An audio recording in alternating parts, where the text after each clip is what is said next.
Everyone, and welcome to today's webcast, Never Grow Up, Dutch Children's Books and Translation, brought to you by School Library Journal and sponsored by Charles Bridge, Erdman's Book for Young Readers, and Levine Curado. My name is Carmen Boston, and I'm the Children's Services Coordinator for DC Public Library, and I will be your moderator for today. But before we begin, I wanted to go over a few housekeeping items.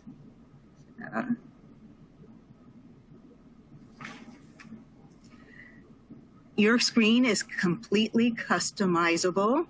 You can resize any of the windows and move them around, so feel free to adjust as needed to get the most out of your desktop space. If you accidentally close any of your windows, you can bring them back up by clicking the appropriate widget down at the bottom of your screen. If you have any questions for our presenters during the webcast, and we hope you do, submit them through the Q&A window at any time, and we will address those at the end of the webcast. A copy of today's slide deck and a few other items are available in the resource list window, and you'll be able to download your CE certificate from the certificate window once you met the viewing requirements. You can tweet us at SL Journal with the hashtag SL Journal Never Grow Up. If you're experiencing technical difficulties, click on the Help widget where you can find system requirements and FAQs. If that doesn't solve your issue, please send a note through the Q&A window. So now we'll get started, and I'll introduce our presenters. They're all award-winning presenters, and because I want to give everyone a chance to talk and you to learn more about them, you can learn more about the wonderful awards they won and books they have illustrated and written on their website. So first is Annette Schopp, and she is the author of Salt and Shore. Edward van de Windel, and he's the author of Little Fox.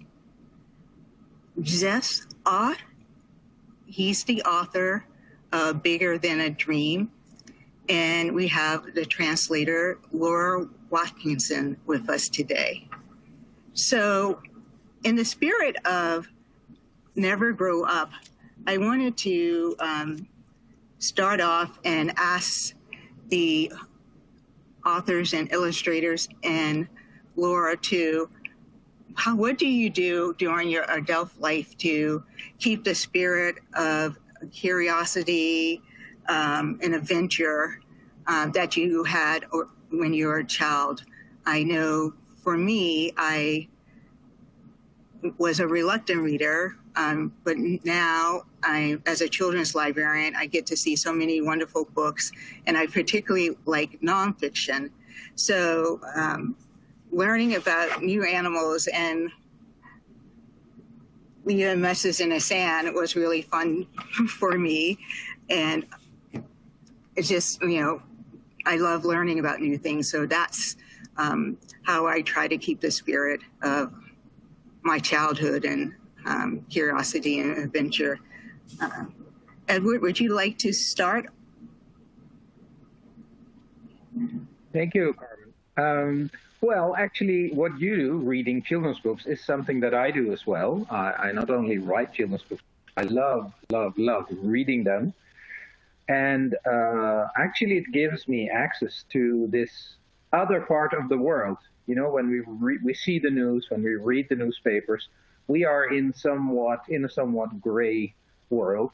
But there is this other side as well, and this world is filled with fire, with enthusiasm, with wanting to go ahead, wanting to be kind, and to receive kindness. So for me, actually, children's literature and being in that universe is a good way of dealing with that other gray universe.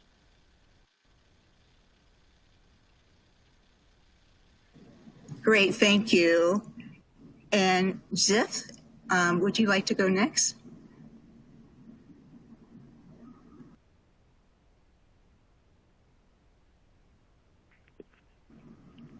Oh, Jeff, I think you're on mute. Yeah. So can you unmute? Okay. Yes, it's okay. As a child, I was very passionate about nature, about animals. And up to now, I've always had a lot of animals roaming around the place where I write. And when I take a pause, I open the door and I play with the dog and I talk to my sheep, or I just go outside for a walk in the fields. And this keeps my child awake. I'm sure this love of nature is still deeply influences my work today. As you can see in the Blue Wings, it's all about boys in nature, and so my inner child is really happy with animals and nature. Yes. Okay, great. Wonderful to hear. Annette, would you like to go next? Yeah, I have been, since you asked the question, I've been thinking about it. I'm not really sure what I'm doing. I'm not particularly doing something. I think my part of my soul that is still a child is just always there, but it didn't go away. Maybe the only thing I can think of, I have a son. He's now 11, and that is not something I especially due to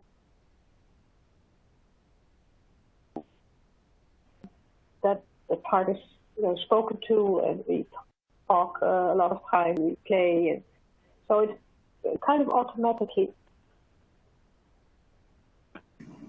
Good.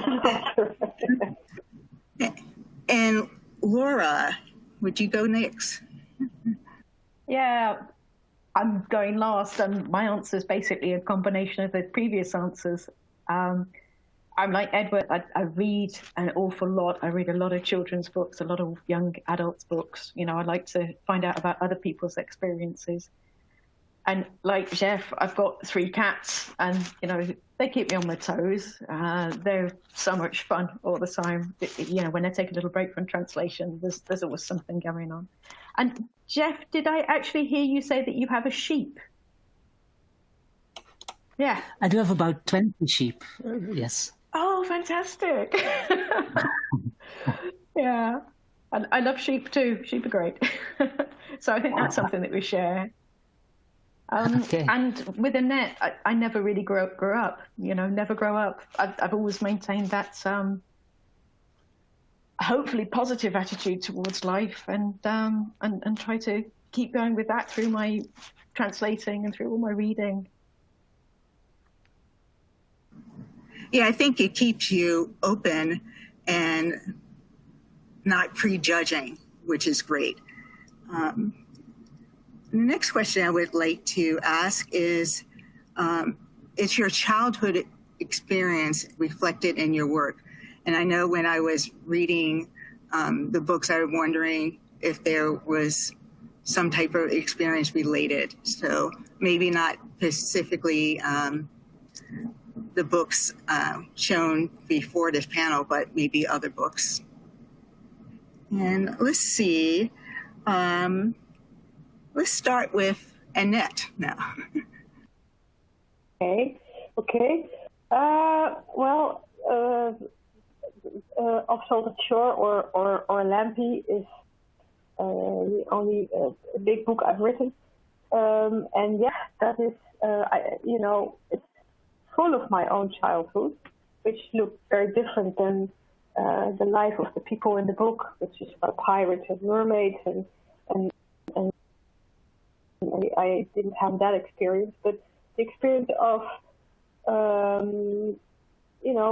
being a father wanting you to be different than you are, or grown-up people who are doing their own thing and you don't understand what they're doing, feeling alone, having to cope in the world. A lot of those things, yes, of course. I use those experiences. Yeah, Lampe, I just felt was doing her best to do the right thing, and yes. So yes, that. it still didn't help, And Zeph, would you like to go next? Yes, I think especially Bigger Than a Dream, the book we're talking about, is really the story of my childhood, because I wrote the text for my own sister, who died when she was only 2 years old, but I did never see her. She passed away before I was born. And so I wanted to write a book about how it was to grow up in a house as a child with this sister who was already dead, but she was everywhere in the house. People talked about her, there were pictures on the wall. And as a boy, I had the feeling that my sister often came to visit me. And so in this, I tried to do this, and the sister comes one night to visit her little brother, who she's never seen before. So it's very close to my own experience in my childhood, yes.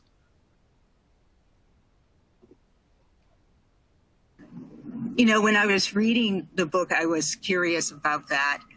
And I know a number of times when my close friends experience a death or is someone very close to them, I tell them that it will probably come in a dream. So it was a nice coincidence that your book, Bigger Than a Dream, was in the same way.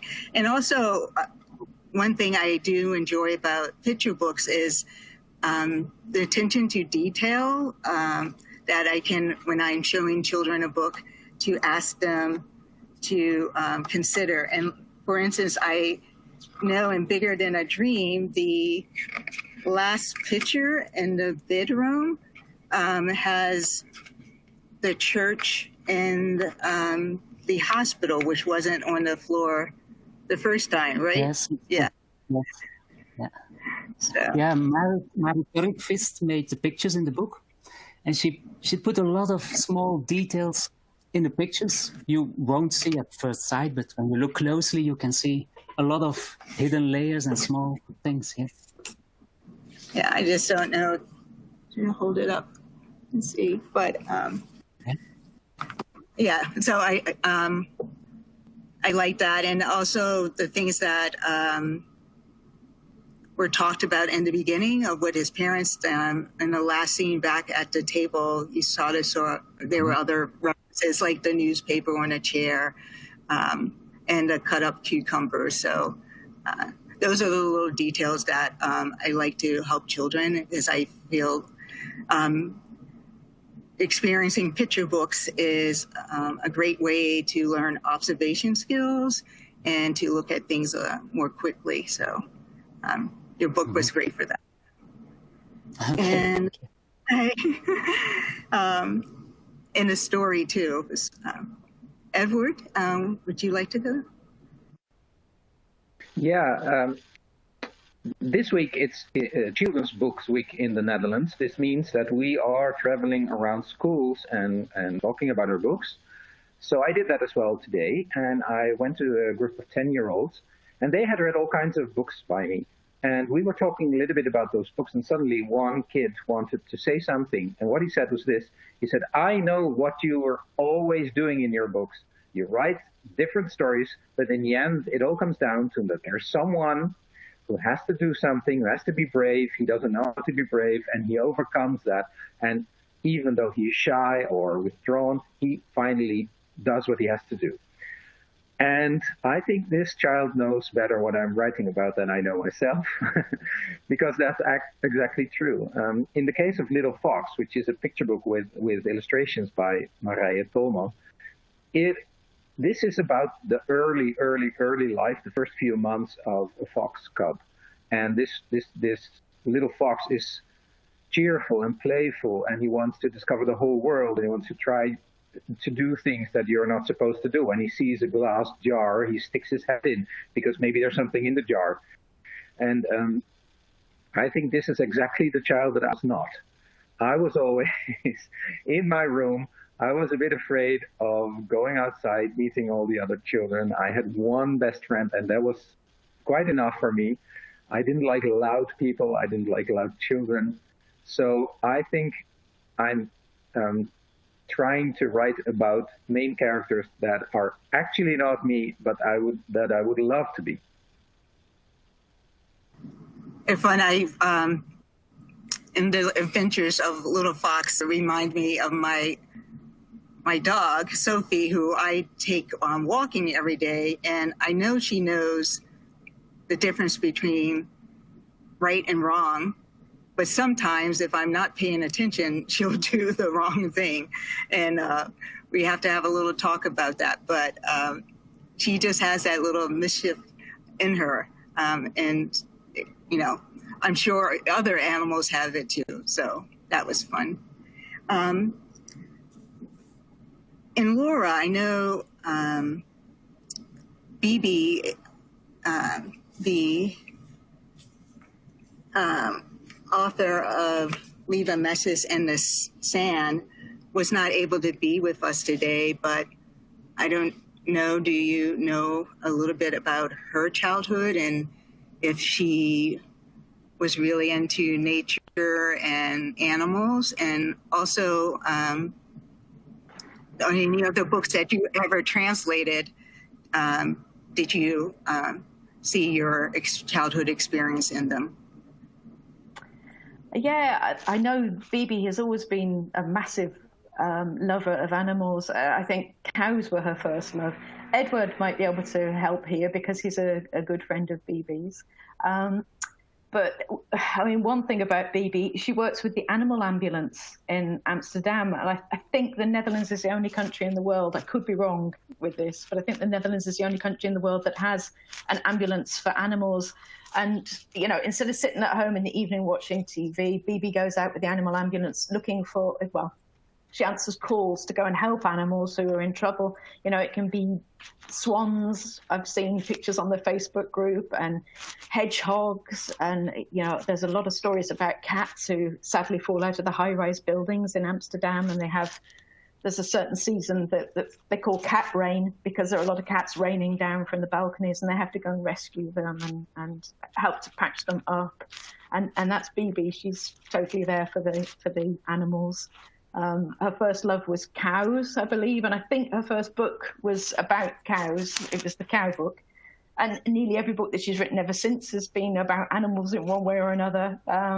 And I love animals too. I always have done. And I remember one day I was cycling through Amsterdam and I stopped at a crossing because there was somebody crossing with a couple of absolutely beautiful dogs. And I was sitting there going, oh, those dogs, they're so lovely. I was on my bike and I caught somebody's eye on the other side of the crossing. They'd stopped on their bike and we both smiled at each other because we were both loving the dogs so much. And I went, oh my God, that's actually Bibi du Montac.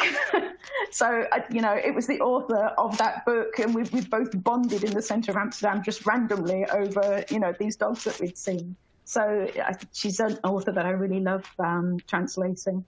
And also, you know, from my own personal experience growing up, I loved books that had anything sort of magic about them, a little bit of history, a little bit of, you know, old-fashioned clothes and manners.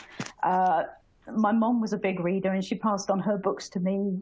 She won a book called The Little White Horse by Elizabeth Gooch when she was a little girl at Sunday school. And I got to read that book, and it's full of magic. And, you know, that's why I so love translating Annette's book, it was published originally in the UK. The translation was published originally in the UK as Lampy by Pushkin Press. And now it's coming out as Of Salt and Shore with Charles Bridge in the States, which is fantastic. You know, it's got that same sort of sense of magic and history for me. Great. I love that story with Bibi. I mean, I love when things like that happen. It's like, there's no way to plan. What are the chances? I'm wondering if when you're creating your book, are you thinking about what a child's reaction may be, or is there some type of experience that you would like the child to have when they're experiencing your book? And Zeph, would you like to start first? Well, when writing, I always try to keep this viewpoint of a child in mind. And often their reaction is not the same as this of their parents or the teachers.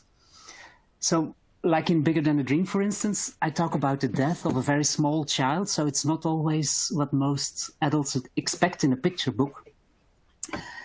They're kind of afraid to talk about death to children, especially if a young child is involved. But at the same time, I experience when I go to schools that most children are relieved when they read the text and look at those pictures.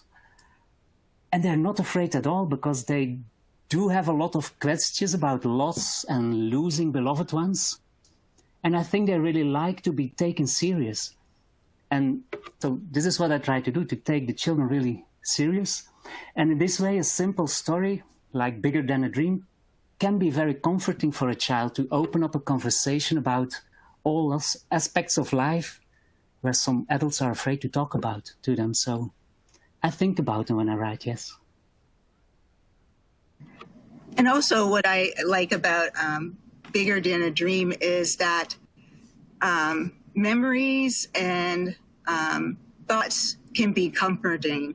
And that's the way I felt the brother had those experiences as, you know, actually having dreams. So although that person may not be with you physically, they're with you in other ways. And so is a great way to start to teach children that. And they ask about death, so I don't, it's something we should shy away talking about with them. And I know the next time someone asks me for a book how to deal with grief, your book will definitely be one of the recommendations.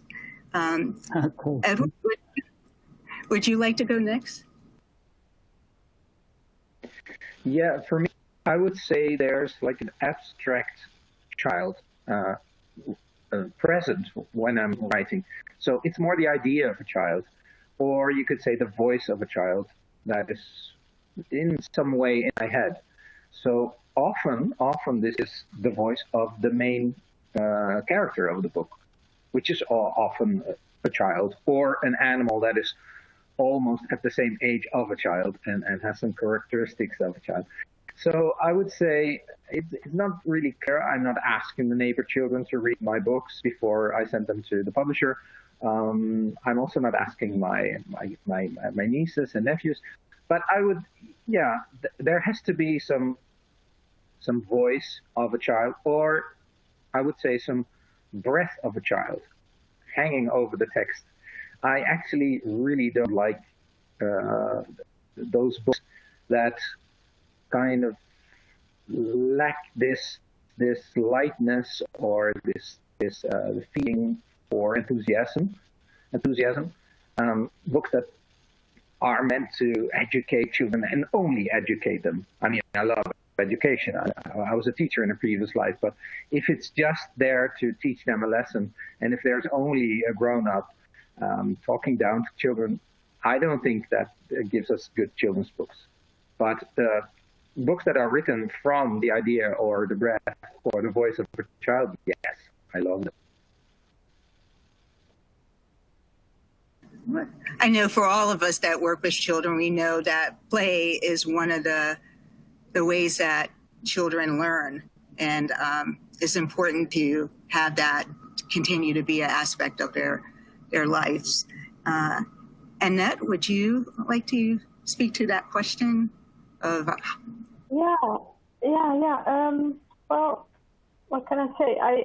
Before I wrote Of Salt and Shore, Lampy, I was an illustrator for a long time, like 25 years. And I've only mostly been illustrating children's books. And most of those were quite different from this book. They were lighter, nice books. They were quite popular in Holland. There were books about school, lots of books about school, lots about contemporary children doing stuff. And a long time I felt, I did want to be a writer too, but I felt like that I, as a child, I liked kind of different books. I like books about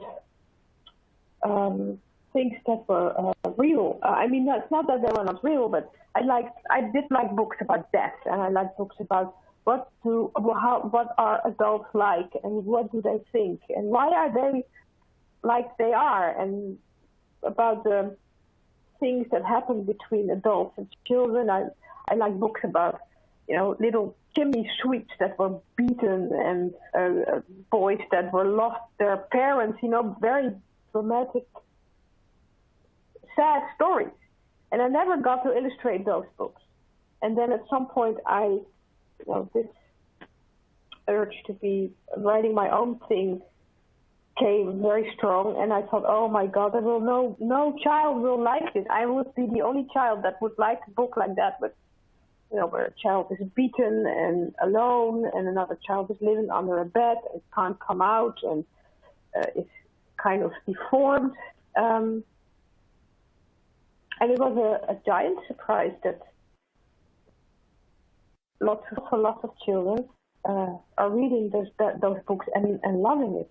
And I feel, less alone. Lots of people are like that. I want to read about those stories. So that is a wonderful experience. And hopefully my next books are going to be even worse. I'll see. I don't know.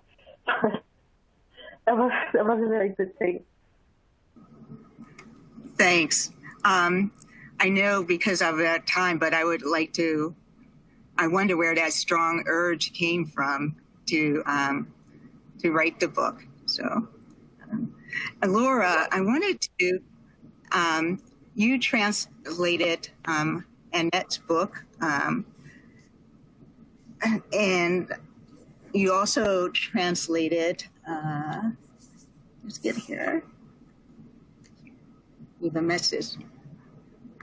And let's see. And especially for this book, which has a lot of rhyming in it. I wonder. And that's the Dutch cover. That's the same book in Dutch that I've got here. Okay. So I wonder if it presented any challenges, because I would think, the words would be. Some of the words would be different, and the rhyming may be different. So I was just curious. Yeah. Every translation brings its own challenges. I've translated previous books by B.B. Dumontac, and they were prose books, some more like storybooks, like Soldier Bear and Mickis and the Donkey. This book, people kept saying to B.B. that her writing was very poetic, and had she thought about writing poetry? And she thought, yeah, okay, I'll do some non-fiction poetry. And so this was, obviously I'd translated poetic phrases by her before, but not actual poetry as such. And I think sometimes Dutch rhymes more tightly than English does. So I'd find something that was very succinct in the Dutch, and I really wanted to get the meaning across. But I had to change the rhyme scheme, or I had to put an extra line in there to get the meaning across. So I had to think, what am I translating here for? What's the point of it? Is it the meaning? Is it the fun? Is it the rhythm? Is it the sound of the words? And it's a combination of all of those. So sometimes I had to allow myself some freedom to incorporate all of that. There's a lot to it. There's one, there are a lot of puns or a lot of fun in the book as well. There's one poem here about, can you see that? It's about a Dick and the hippopotamus. And they're doing a radio show together. And the hippopotamus is really quite superior and talks down to the dik-dik. A dik-dik's a little sort of antelope, as we've sort of discovered through doing the work. And he's very snooty. And at the end, he actually ends up, we imagine, sitting on the dik-dik, and he wants to turn him into, in Dutch, dik-diksap. And diksap is concentrated fruit juice.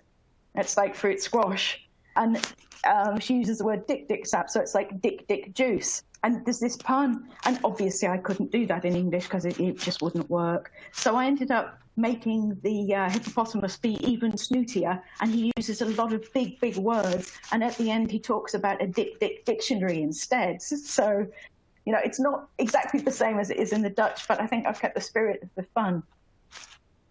It was a great challenge. It was really good fun to do. And it was lovely to have some help from the editor, Kathleen, at Eerdmans as well. She's a joy to work with. So we had a lot of exchanges about the different poems. Great. And your work with Annette, were there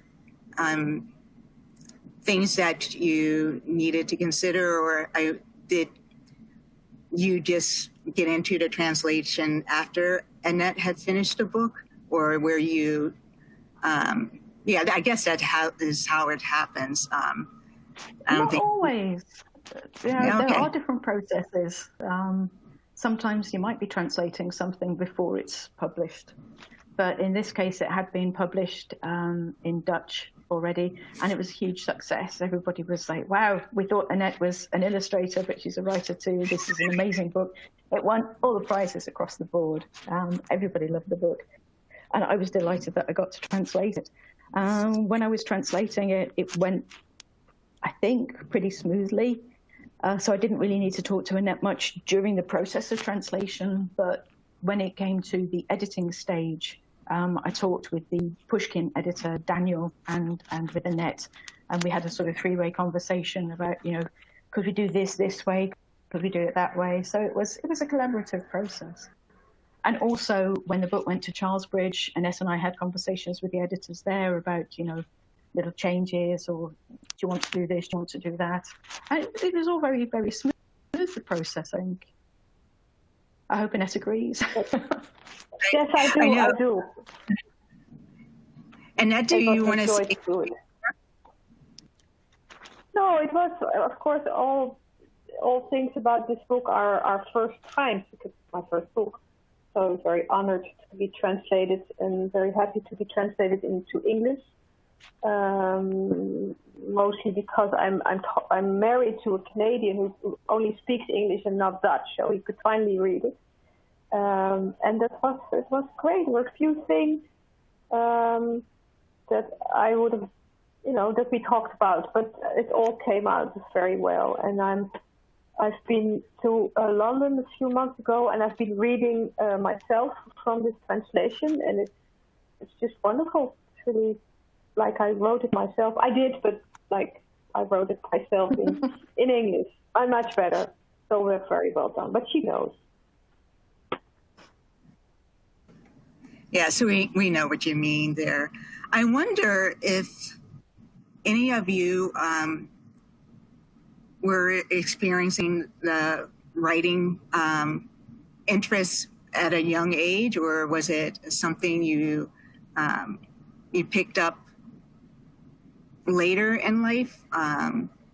You know, I'm curious if your talents were started very when you were young. And Edward, would you like to start off? Sure. Yeah. Well, actually, not at all. I never thought of writing anything. I think up till being 30, and this is true and not completely true, because what I wanted to be was a teacher, an elementary school teacher, primary school, and I was, and it was great. But when I was 14 or 15, I had my passion was actually listening to music. And so much the music itself, but also the lyrics. I loved checking out lyrics and trying to find good lyrics in Dutch or English or French even. And I collected albums, vinyl albums, and I was checking out all these rhyme schemes and what they were saying. And actually what I wanted to be was a lyrics writer for songs. But that's not really a job, and there's also not a school for that, so that didn't work. I wrote some lyrics, and I sent them to famous people, and they never replied. So that was kind of sad. But okay, I was a teacher, and I continued writing song lyrics, and actually they were about things that the children in the classroom told me.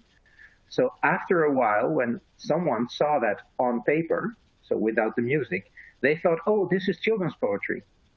I never meant it to be children's poetry, but nevertheless, someone sent it to a publisher. The publisher was Querido, my favorite Dutch publisher, and they wanted to make a book out of it. And so suddenly I was a writer.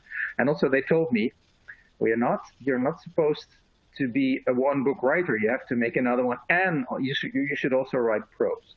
So of course this was a great challenge, and then I tried, and now I couldn't see myself doing something else. But it was never a plan. If we could go back in time and tell my 8-year-old self that I was going to be a writer, I would probably say, but I don't even like books.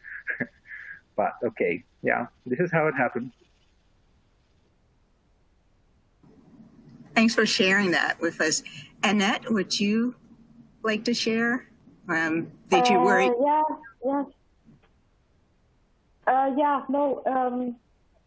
I did want to be a writer when I was a child because I loved books and I thought writing was, the best thing ever. But I didn't do it. It's kind of somewhere, I got the message that girls didn't become writers. In my family, there was a lot of, I come from a quite Christian family. There were already some writers and some flickers, how do you say that, reference. And I have a very famous grandfather, he wrote books, and I kind of thought, I shouldn't try, and I just didn't. And then I thought, but I do like books, and I could make nice drawings. So I went to art school and I made drawings, and it wasn't until I was quite a bit older that I thought, well, no, now fuck everybody, I'm just gonna do it. Sorry, I shouldn't say that. That was strongly what it felt like. Yeah. Great. And Laura, I wonder, did you start to learn different languages at a young age? We know that's the best time to start learning different language than your native language. And I'm curious because I know you translate in more than one language. I actually used to write books when I was little. But they never went very far. I thought I was going to be a writer, and I have written, but not that recently. The translation just took over. So, the writing thing was strong with me as well. But I think the languages aspect was perhaps stronger.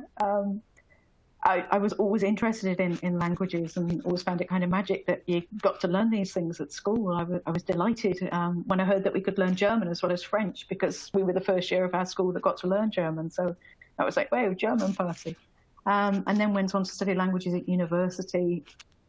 And I taught English as a foreign language in different countries. I've lived in Scotland and Italy and a couple of different places in Germany.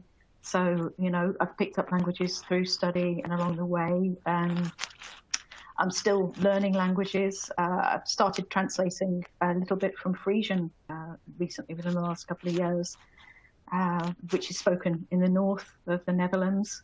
And in 2018, I did summer courses in Icelandic in Reykjavik and one in Faroese in Tórshavn in the Faroe Islands.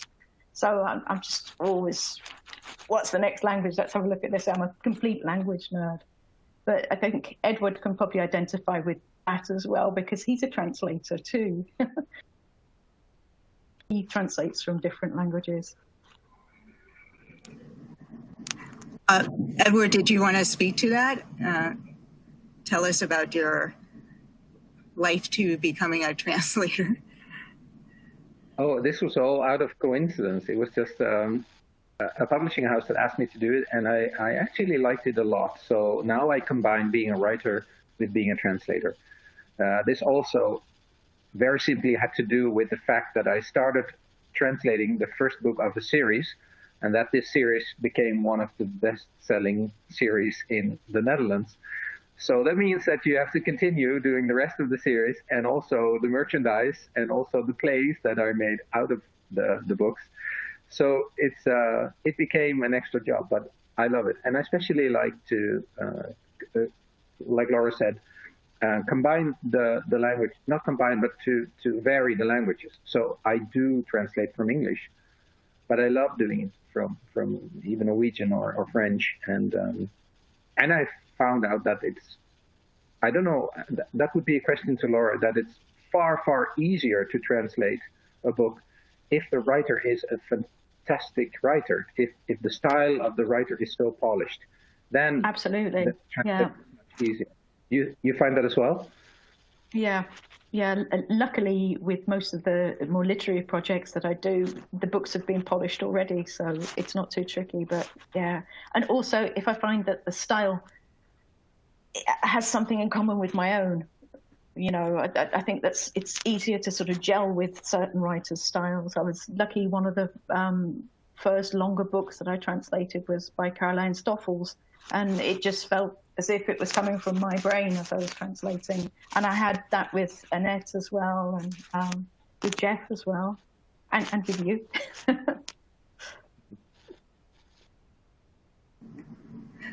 Thanks for sharing that with us. I'm going to end with asking you all one more question before we get to Q&A. And I wonder if there was a book from your childhood that has had a lasting effect on you.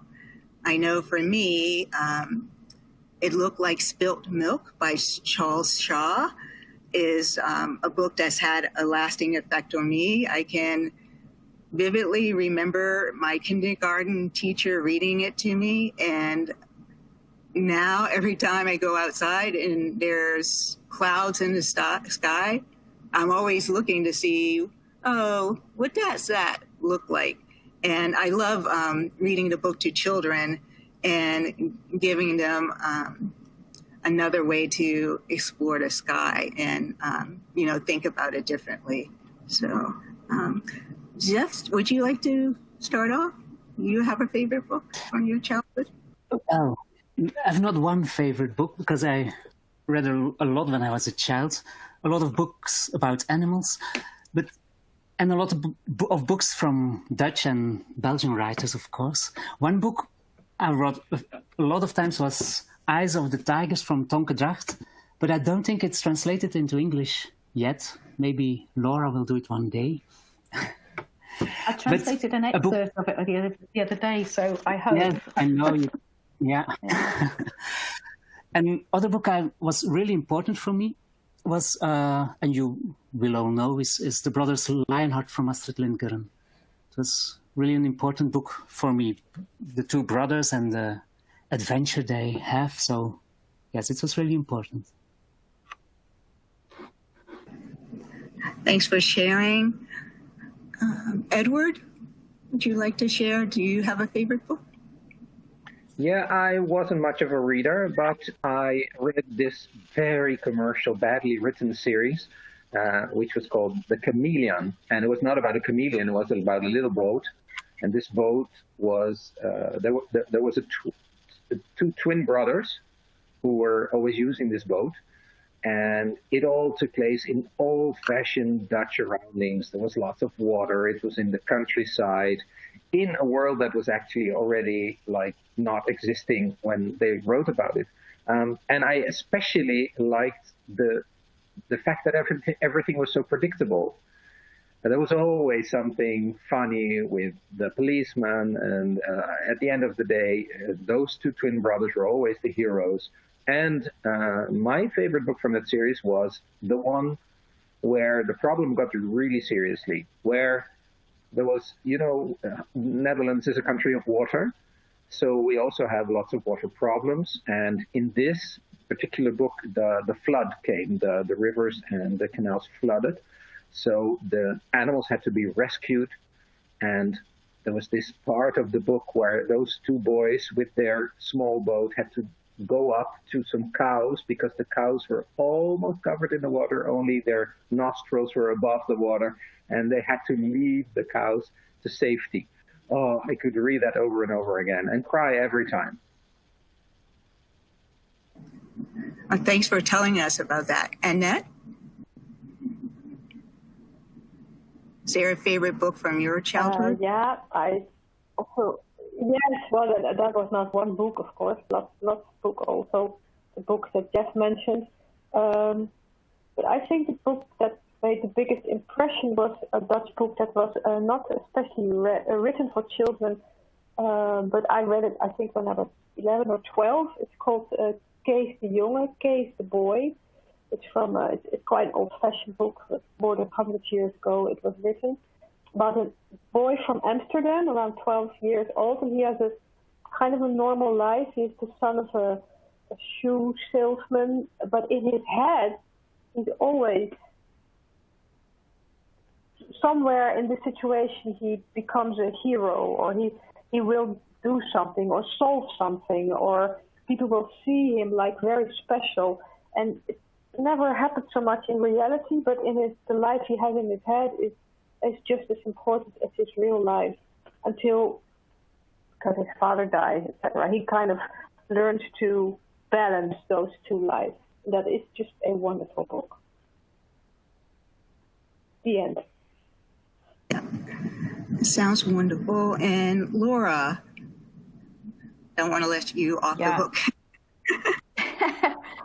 I'm going to be greedy. I loved C.S. Lewis and his Narnia books, and I still reread those now. They're just so magic. And also Susan Cooper, The Dark is Rising. So that's 12 books right there, because that's 2 different series.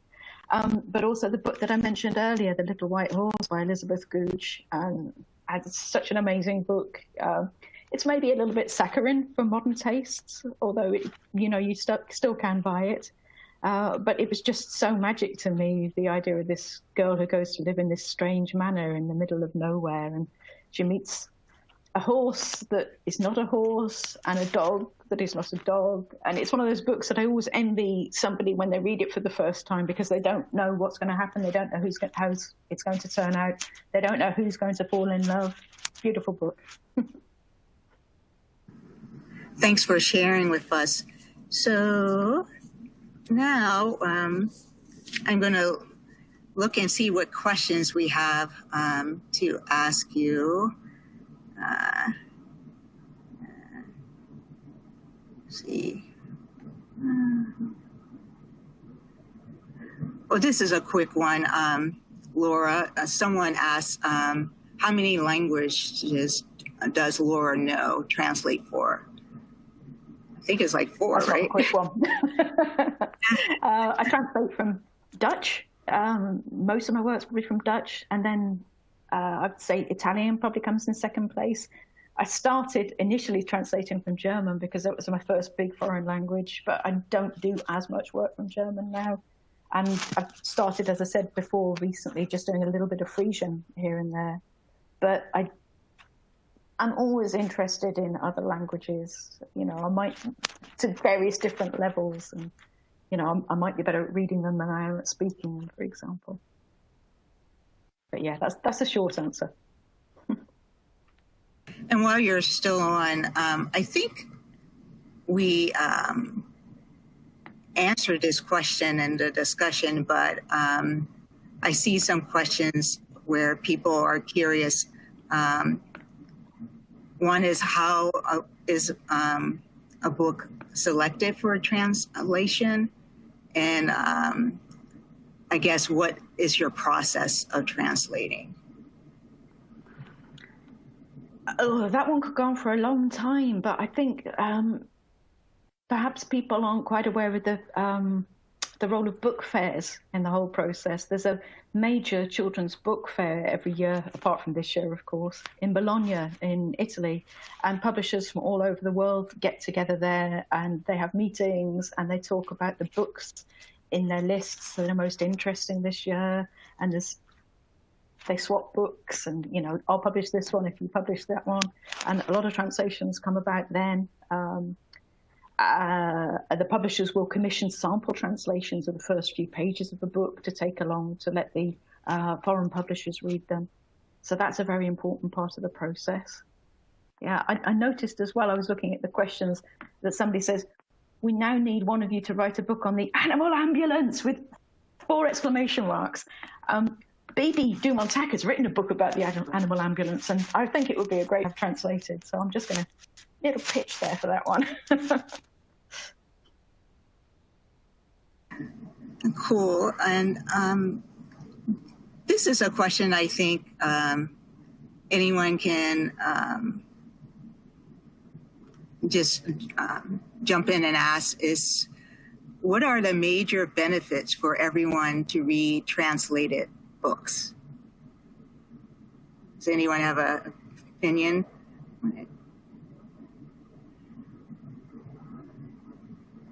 Great stories. Yeah. If we have Yes, translated books, you have so much access to so many more authors and so many more different people's stories. It's a great way also of bringing diversity into the world and letting you look at the world through different people's eyes in different countries and different flavors and different tastes and different colors and different experiences. So that would be it for me. Well, yes, all that. And it's very interesting to be in the head of somebody who has a very different life from your own. That is very interesting and very good for you, I think.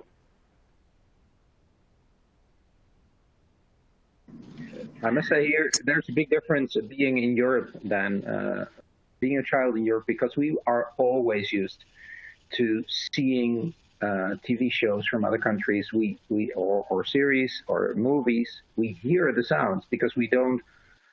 Everything gets subtitled, so you still hear the other language. But apart from that, we also are used, every one of us, to reading books from other countries. For instance, when I was small, which was in the 70s, there were a lot of children's books translated from Sweden. And of course, Jeff already mentioned Astrid Lindgren's book, The Brothers Lionheart. Those books have had a severe impression on us. And I think the whole Swedish culture was very important for Dutch children in the 70s, because we saw so many movies coming from Sweden. We read so many books that came from Sweden. I think we all grew up with a certain longing for the nature in Sweden, even though we didn't have nature in our country. So what happens by reading translated books, the background, the stories, but also the idea, the feeling gets to be our feeling. And that really, I think that goes for lots of books now. In these years, it's more American books that we read. So I think lots of young adults are actually growing up in a Dutch society, which is very, in their heads, similar to an American society.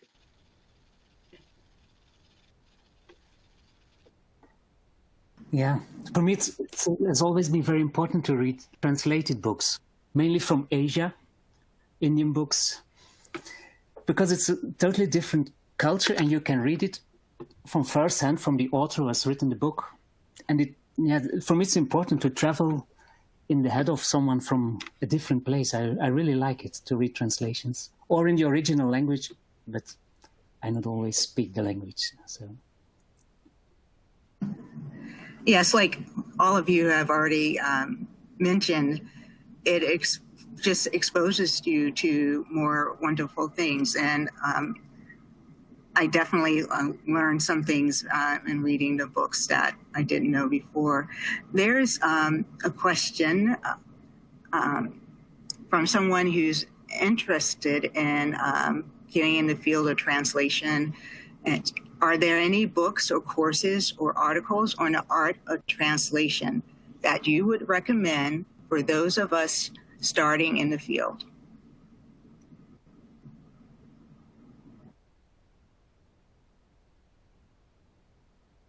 That's a tricky one. I'm not quite sure where to start with it, but I know that there's a great group online called Emerging Translators, and it's a forum. So if you Google Emerging Translators, you'll come across them, and people just chip in with their experiences and their advice. And I'd say that everybody is very, very generous with that advice and help. There's an American branch of it, but I think there are a lot of Americans in the one that was founded in the UK as well. Another organization that's very important is the Society of Children's Book Writers and Illustrators.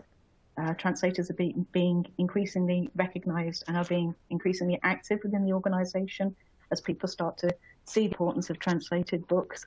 So I'd recommend getting in touch with them and asking for advice. The coordinator there is called Avery Udagawa. And just network, talk to people in the profession who have more experience, and they'll start to point you in the right directions. I'm trying to think if there are any useful books to read. But what I would say, I think, is just keep reading children's books and YA books. And a lot of the books that I read these days are written for younger people. And, I think that's reflected in my translation choices as well. But yeah, if you have any specific questions, you can always send me an email at gmail.com, Laura.Watkinson. Thank you, Laura. And I think on that note, I'll just wrap up with a comment from someone. Is from Elizabeth Hill. She says, thank you, authors. I live in the U.S. and I am not Dutch, but I grew up in a small town in the Netherlands, and I very much cherish the childhood I had there. It was, as you all described, full of nature and animals and play and magic, and I hope to visit again someday. In the meantime, I look forward to reading all of your books. And I agree with her. I would love to visit one day too. And I am working in my office. I just want to give a little shout out to the architect who redesigned our central library, which is the Martin Luther King Memorial Library of the DC Public Library System. And Meccano, which is a Dutch-based architect firm, was the lead architect on the renovation of this library. And if you go to our website, there's a link you can click on to see the wonderful, finish of all this work. But Meccano, when she talks about her work and what she's looking for, she also wants to instill curiosity and some play. And so we have this beautiful staircase, and we have a slide in this children's room.